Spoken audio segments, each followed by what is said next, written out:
The scream cracked the night like glass, and Nora Hale's breath hitched before thought returned. Wind combed the wheat around the abandoned farmhouse in slow, icy strokes. "Nora Hale," said Max, "stay behind me," though Max was safe in his bed.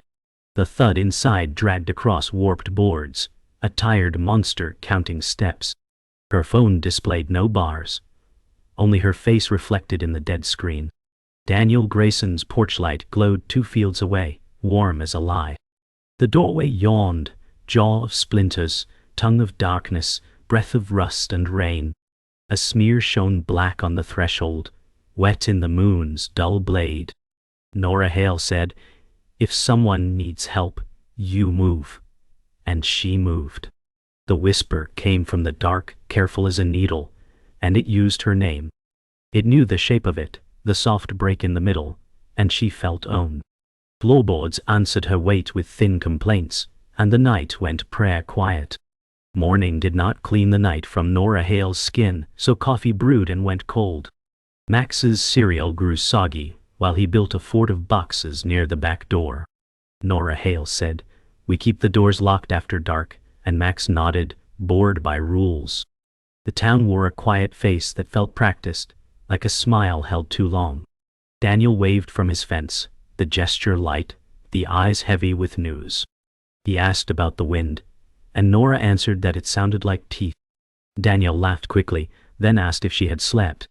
The farmhouse sat on her tongue like a coin too bitter to swallow.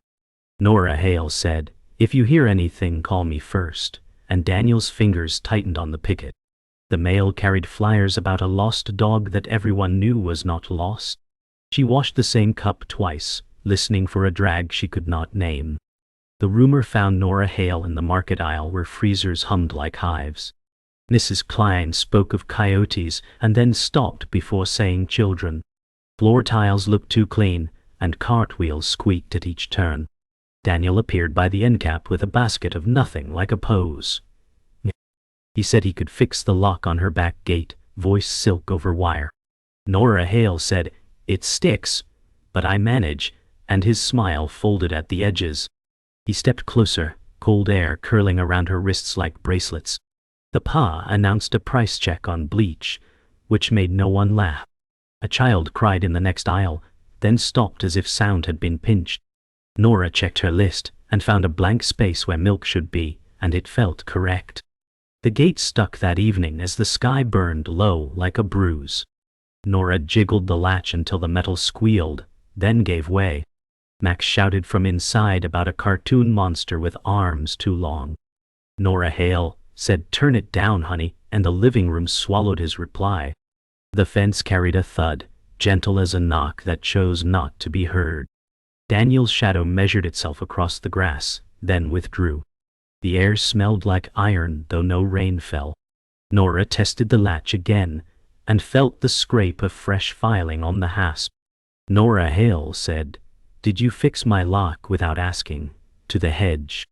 The hedge answered with a bird that refused to fly. Night returned like a favor intended to be collected.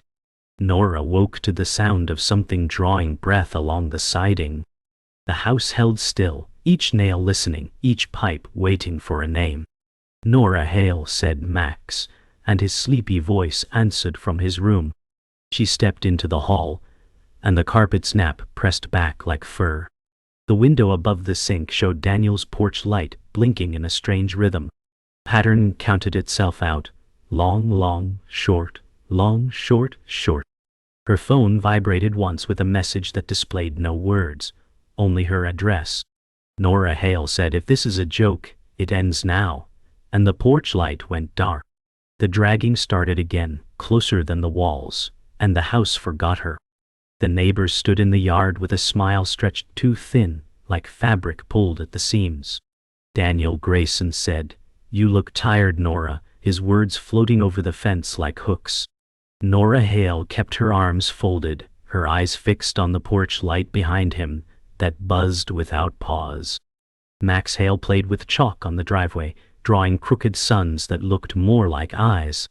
The air smelled of cut grass, yet the sweetness carried something rotten beneath. Daniel offered to repair her gate, voice warm and casual, but his gaze never shifted from Nora's face. "Nora Hale," said, "I prefer to handle things myself," and she held his stare until he blinked. Daniel laughed softly, a sound that ended too quickly, like a knife pulled back into its sheath. The street behind them was empty, the town pretending it had not noticed.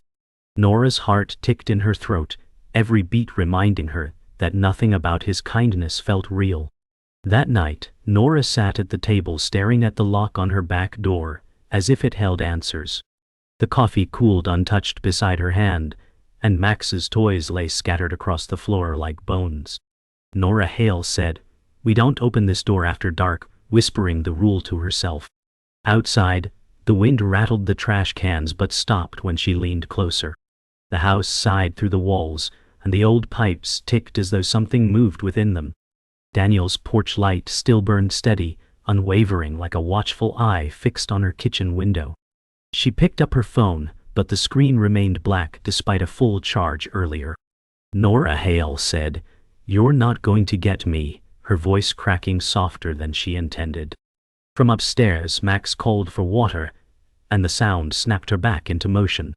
The air grew heavier, carrying the faint scrape of metal from the yard beyond the fence. At the edge of town, a stranger leaned against the diner's neon-lit wall, waiting as though time belonged to him. He watched Nora with a sharp stillness when she stepped inside. The smell of fried food and old grease wrapped the room, but his presence cut through. The stranger said, "You've heard it, haven't you? The dragging sound." Nora Hale froze mid-step, pulse loud in her ears. She asked, "How do you know that?" her voice trembling despite the chatter of late-night patrons. The stranger smiled thinly, his eyes hollowed by sleepless nights. He said, "Because it followed me before it followed you." Daniel Grayson entered behind her, tipping his hat to the staff, but his glance locked cold on the stranger. The diner's neon flickered in red stutters, shadows shifting with each blink. Nora knew something unspoken had settled between the men, and she was caught in its weight. The night carried whispers from the neighbor's yard, words too low to belong to wind. Nora pressed her ear to the wall, her pulse running hot beneath her skin. Max stirred in his room, mumbling in dreams, but she dared not move. The sound of scraping came again, sharp and deliberate, like metal on stone. Nora Hale said, "Stop this," though her voice barely left her throat. From the yard, Daniel's laugh floated upward, hollow and amused. She crept to the window, curtain pinched between trembling fingers. The basement door on his property stood open, swinging lightly, though no one touched it. Beyond the frame, the shadows seemed thicker than night, clinging like oil. A shape moved, dragging something that left no mark on the ground. Nora backed away quickly, pressing against the cool plaster wall, holding her breath until silence swallowed everything. Later, the basement door snapped shut on its own, the slam shaking the night like a gunshot. Max woke crying, clutching his blanket, as Nora hurried to his side. Nora Hale said, "It's only the wind," though even she did not believe the lie. The floor shuddered beneath her feet, as though something massive shifted below.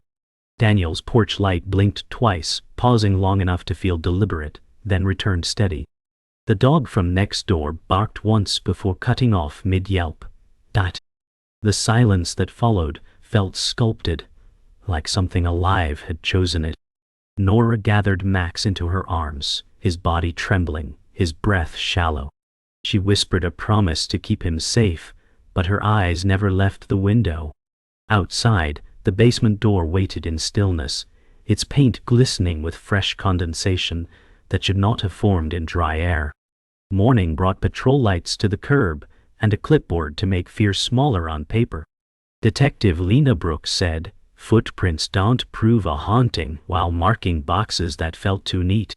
Nora Hale kept her hands folded, knuckles pale, eyes fixed on the fence that kept failing. Max Hale stacked toy cars by color, a nervous ritual that calmed the room in tiny rows.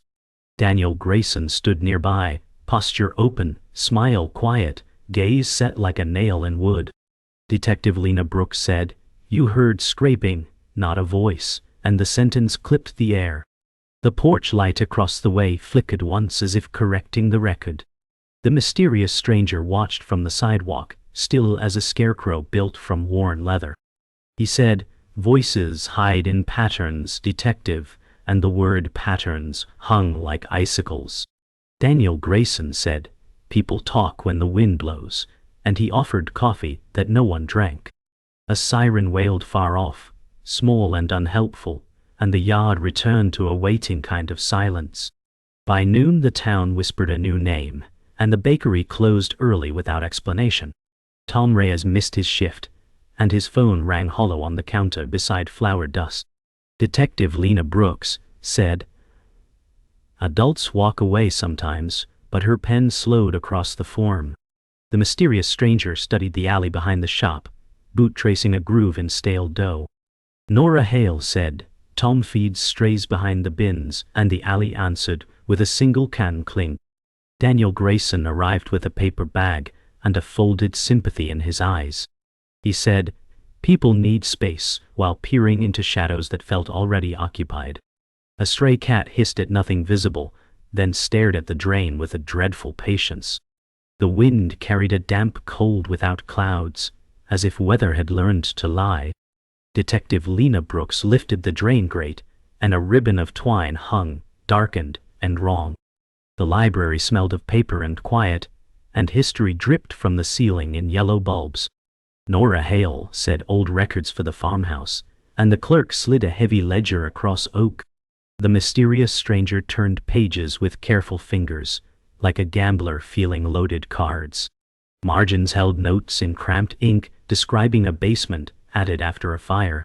He said, "Not a rebuild, a graft," and the word stuck to the lamp's warm circle. The ledger listed names that ended abruptly, as if someone closed a door on a sentence. Nora followed a penciled arrow to a diary tucked inside a cutout in the back. The diary spoke of nights when the floor pulsed and the earth breathed like a lung. Daniel Grayson entered softly, returning a book, gaze drifting where it should not land. Nora Hale said, "You researching too?" and his smile was the smallest denial she had seen. They found Evelyn Marsh in a shuttered porch, rocking with a rhythm that did not comfort. Her eyes tracked the street like a hawk that had seen too many winters. Evelyn Marsh said, "It learns your gait first," and the rocker creaked as if agreeing. Nora Hale listened without blinking, because each word felt borrowed from her night. The mysterious stranger stood at the rail, holding the diary like a fragile confession. Evelyn Marsh said, "It lives where the dirt remembers heat," and she glanced toward the farmhouse fields. Wind pressed the porch screen, and stale leaves scraped like distant whispers reheard. Daniel Grayson paused at the walkway, hands in pockets, smile calm as polished stone. Evelyn Marsh said, "Locks teach it roots, not limits," and the sentence broke something gentle. Detective Lena Brooks watched from the sidewalk, disbelief thinning under a quiet private dread. That night, the house spoke in stains where clean walls should hold their color. A dark bloom spread beneath the kitchen paint, shaping itself like a footprint pressed from the other side. Nora Hale said, "Max, stay in your room," and her voice chose steadiness over truth. The mysterious stranger traced the outline without touching, reading it as if it carried grammar. He said, "It is learning upstairs," and the refrigerator hummed in terrified agreement. Daniel Grayson knocked at the front door with a toolbox. No one requested. He said, "I can look at that leak," and his smile arrived before his eyes did. Detective Lena Brooks stepped between him and the threshold, badge angled to stop momentum. The stain pulsed once, tiny and obscene, then bled a thin thread down the trim. The porch light flickered, long, short, short, and the house remembered the pattern. The air around the fence swelled with tension, as if every board remembered the trespass. Nora Hale marched across the lawn with her flashlight steady, jaw locked against the tremor of fear. Daniel Grayson waited near his porch, toolbox set like bait at his feet. Nora Hale said, "What are you doing in my yard at night?" her voice sharper than she felt. Daniel smiled faintly, the expression thin as stretched cloth. He said, "You looked uneasy, so I thought I'd help." His gaze slid toward the farmhouse, resting where the weeds parted like scars. Detective Lena Brooks stepped from the shadows, notebook in hand, watching the exchange with calculating eyes. The mysterious stranger lingered at the curb, face hidden under the brim of his hat, observing in silence. The porch light buzzed and spat, flickering in the rhythm Nora had already memorized. She realized the door between them was not wood but truth, and it waited to splinter. Inside Nora's living room, silence pressed like another guest, unwelcome and waiting. Detective Lena Brooks flipped pages in her notebook, though her pen hesitated more than it wrote. Max Hale sat curled on the couch clutching a toy car, eyes fixed on the window. Daniel Grayson stood near the doorway, hands folded politely, smile never softening. "Nora Hale said, you don't belong here," her tone cracking like old paint. Daniel said, "I only came to keep you safe," but the words carried a rehearsed weight. The mysterious stranger said, "Safety doesn't stand in your doorway, uninvited," his voice low as gravel. A sound beneath the floor interrupted them, a dragging that pulsed with heavy intent. Detective Lena Brooks looked up sharply, disbelief straining against instinct. Max whispered, "It's under us," and the floor shuddered as though agreeing with him.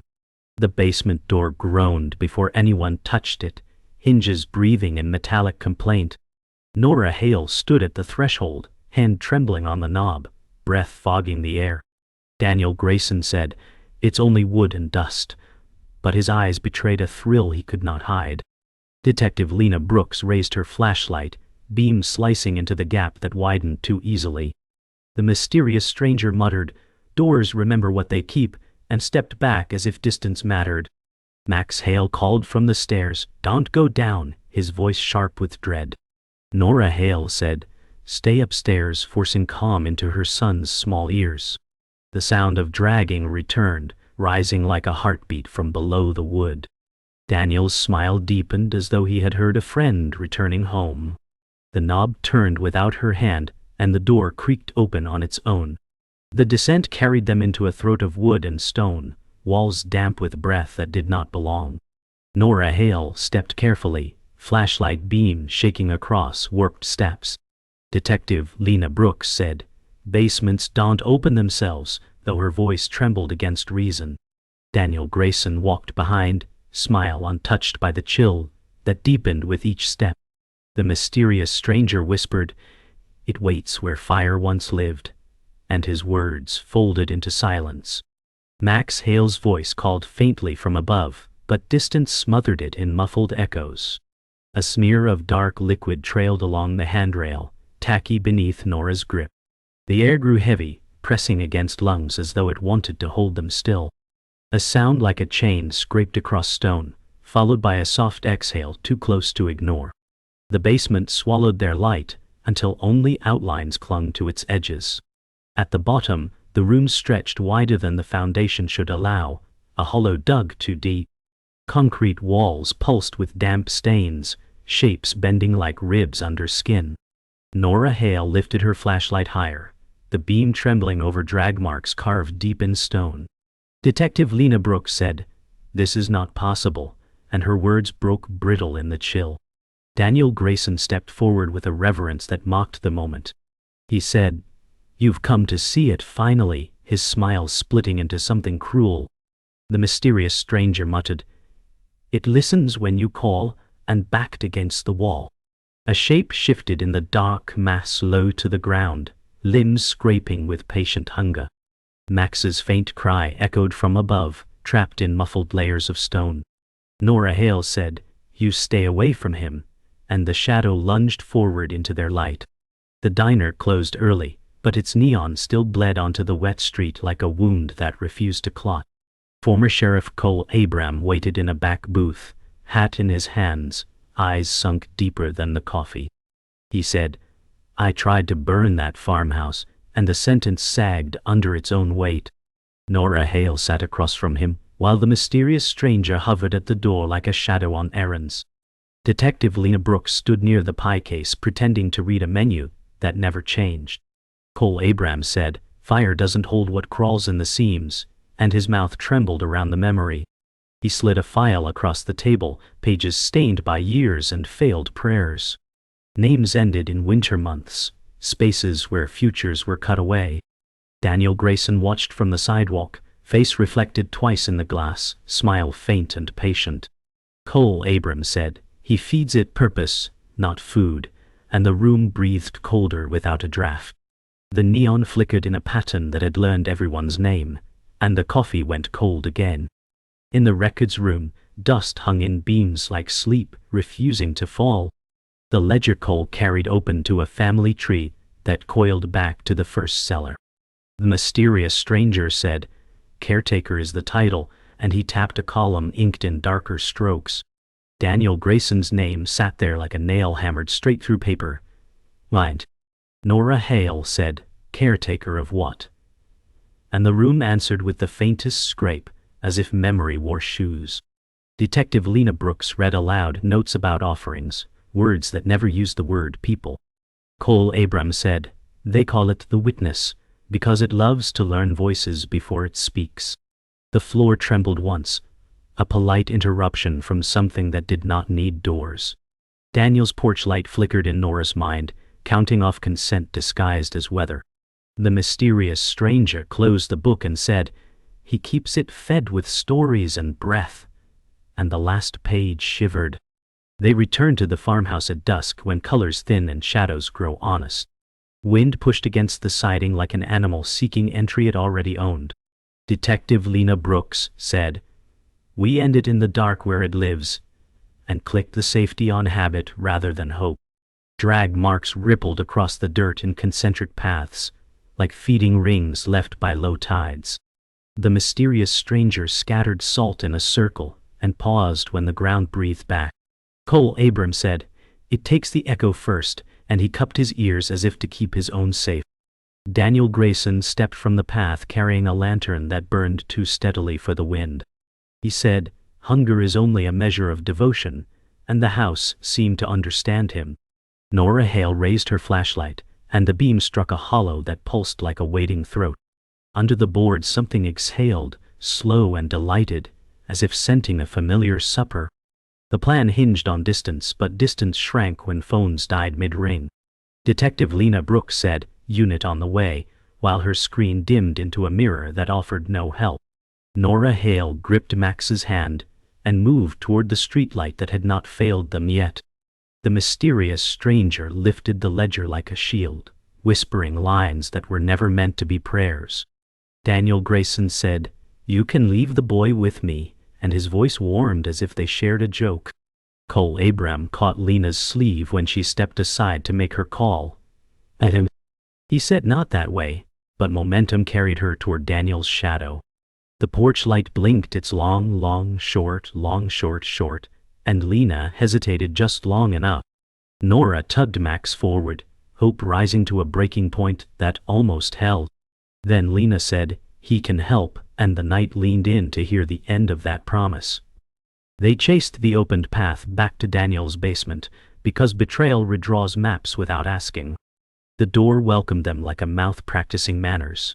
Nora Hale said, "Stay behind me," and Max answered with a nod that shook more than it agreed.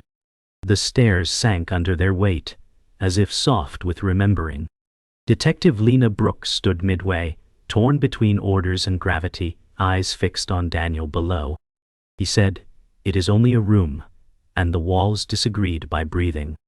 The mysterious stranger touched the stone and flinched as if it had spoken through skin. Cole Abrams raised a flare, orange tearing at the dark, and the chamber revealed its core. Floor panels lifted on slow hinges, exposing a pit lined with objects that should not know names.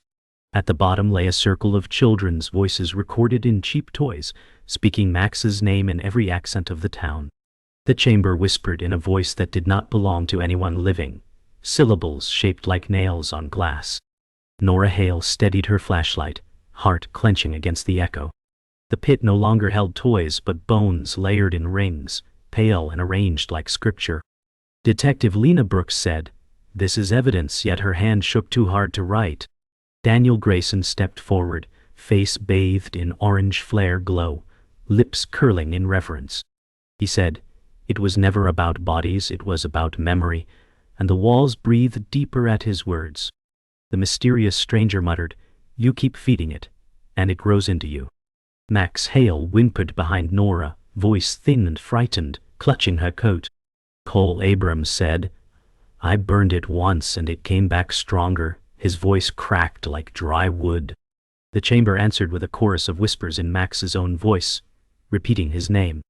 Nora Hale said, "You won't have him," and the air recoiled as though the house disagreed. The diary cracked open in the mysterious stranger's hands, ink bleeding across the page like veins waking from sleep. He read aloud, "Blood ties the keeper to the hunger," and silence answered, cold and patient. Nora Hale said, "Caretaker is not a choice. It is a curse," her voice brittle with rage. Daniel Grayson said, "It is a gift," his words sliding smooth as silk across rock. Detective Lena Brooks leveled her gun at him, though her arms quivered under the weight. Max Hale whispered, "Mom," and pointed at the wall where shadows mimicked Daniel's gestures. Cole Abrams slammed the flare against the floor, sparks scattering like desperate fireflies. The walls groaned, shifting wider, showing symbols carved in stone older than the farmhouse itself. The mysterious stranger said, "This is not his house, it is his altar." Daniel spread his arms like a priest receiving communion, and the chamber bowed with him. The chamber darkened suddenly, lanterns and flares choked as if swallowed whole. A single glow rose from the pit, pale and pulsing like a heartbeat underwater. Max Hale said, "It's talking," his eyes wide as though he could hear more than the others. The voices layered, hundreds overlapping, every missing child in the town speaking at once. Nora Hale pulled Max closer, her breath sharp against his hair. The mysterious stranger said, "It does not kill, it collects," his voice low with horror. Daniel Grayson answered, "Collections mean care," smiling as if unveiling a gallery. Detective Lena Brooks fired once into the pit, the sound swallowed instantly, the bullet never returning. Cole Abrams said, "You can't wound what you can't weigh," and his shoulders slumped with old defeat. The glow widened, stretching across the walls, taking on the suggestion of a face. Nora Hale said, "It knows us now," and the chamber pulsed in agreement. The floor split, and stone slabs shifted upward like jaws preparing to swallow. Nora Hale dragged Max back toward the stairs, flashlight beam darting wildly across shifting walls. Daniel Grayson said, "It is awake now," his tone reverent as if he welcomed a long-awaited guest. Detective Lena Brooks shouted, "We're leaving," her voice breaking as she grabbed Nora's arm. The mysterious stranger stayed near the pit, lips moving fast in a chant torn from the diary. Cole Abrams lit his last flare, the sparks clawing at darkness, casting his face in desperate fire. The chamber roared, soundless yet rattling every rib with its pressure. Nora Hale said, "If it knows me, it will know I don't break," her words sharp as stone. Max Hale cried softly, "Don't let it take me," his voice a prayer made of fear. The pit surged upward, and a claw of shadow reached across the floor, stretching toward them. The shadow claw swept, knocking the flare from Cole Abrams' hand, plunging them back into half-dark. Daniel Grayson said, "It has chosen," his voice trembling with triumph. Nora Hale threw herself forward, dragging Max behind her, shielding him with her body. Detective Lena Brooks fired again, the muzzle flash briefly painting the claw in grotesque light. The mysterious stranger screamed, "Read it backward," tearing pages from the diary, words scattering like ash. Cole Abrams crawled toward the fallen flare, blood on his temple, reaching with broken will. Nora Hale shouted, "You don't take children," her voice so fierce it cracked the silence like glass. The claw recoiled slightly, as though startled by defiance that tasted different from fear. Daniel stepped closer to the pit, arms wide, whispering, "Take me instead," his smile unbroken. The chamber bent inward, walls trembling as if deciding, the air vibrating with choice unmade. The chamber held its breath as the shadow claw hovered, undecided and listening. Nora Hale said, "Choose me and choke," and her words struck the dark like thrown gravel. Detective Lena Brooks stepped forward, muzzle steady despite the tremor in her jaw. Daniel Grayson whispered, "Devotion proves worth, offering both hands to the pit like gifts." The mysterious stranger tore the last diary page and mouthed the lines in reverse. Former Sheriff Cole Abram pressed a bloody palm to the floor and said, "End your feast." The claw faltered, tasting doubt for the first time, and the walls shivered with offended hunger. Max Hale pressed his face into Nora's coat and said, "Do not answer it." The glow thinned to a needlepoint, seeking a throat to thread. The chamber bent toward Daniel's open arms, as if recalling a pact older than the town. Daniel stepped into the glow and smiled, as if a door had opened only for him. He said, "Witness me," and the chamber replied with a hush that felt like approval.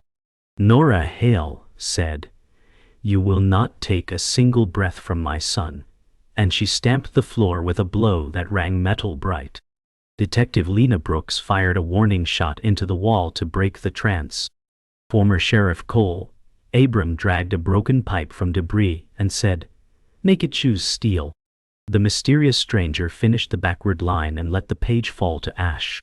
The glow recoiled, confused by a ritual without an ending it expected. Max Hale whispered, "Give it his name back," and the lights above popped in a chain. Daniel laughed, a sharp, delighted sound, and the shadow reached for his chest like a prayer answered. The light pierced Daniel and dimmed, as if the meal disappointed. Daniel Grayson said, "I'm enough," and the words wavered, thinning into a thread. The witness answered with a chorus of borrowed voices that sounded like children learning one note. Nora Hale pulled Max behind her and said, "Take back what is yours, not ours." Detective Lena Brooks shouldered past and slammed her palm against a carved sigil. The mysterious stranger said, "Names out, breath back," shaping the command like a knot.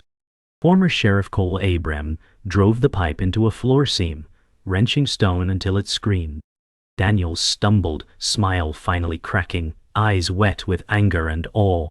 The chorus paused as if thinking, then flowed from Daniel's mouth in a long cold exhale. The chamber brightened, not with mercy, but with interest sharpened by new rules. The floor began to lift again, but now the movement obeyed Lena's pressed palm. Detective Lena Brooks said, "Release not consume," and the sigil pulsed like a heart forced to beat. The mysterious stranger echoed the phrase until it sounded like a law. Former Sheriff Cole Abram braced the pipe as a wedge and shouted, "Hold fast!" Nora Hale said, "Max, name what is yours," and he whispered his toys, his bed, his window, his breath. The witness shifted, dragged by ordinary things, spoken as anchors. Daniel Grayson said, "You cannot bargain with hunger," and tried to claw the mist back into himself. The chamber tilted, dragging every shadow toward the open stair. Nora Hale said, "Let them go," and the glow tore into ribbons that streamed upward like freed kites. Silence fell like a sheet pulled tight, and then the chamber exhaled a last cold gust. The light ribbons vanished up the stairs, leaving damp stone and a smell like rain on iron. Daniel Grayson said, "This is unfinished," his voice smaller yet sharpened by faith. Detective Lena Brooks cuffed him with hands that still shook, and said, "You finish nothing." Former Sheriff Cole Abram slumped against the wall, eyes glassy with a relief he did not trust. The mysterious stranger closed the ruined diary and said, "Altars move." Nora Hale held Max and said, "We go home," though the word home felt thinner than before. From far above, a porch light blinked long, short, short, as if teaching the night a new name. In the emptied pit, a faint, wet scrape began, gentle as a newborn learning to breathe. The house remembered, and the town forgot to sing.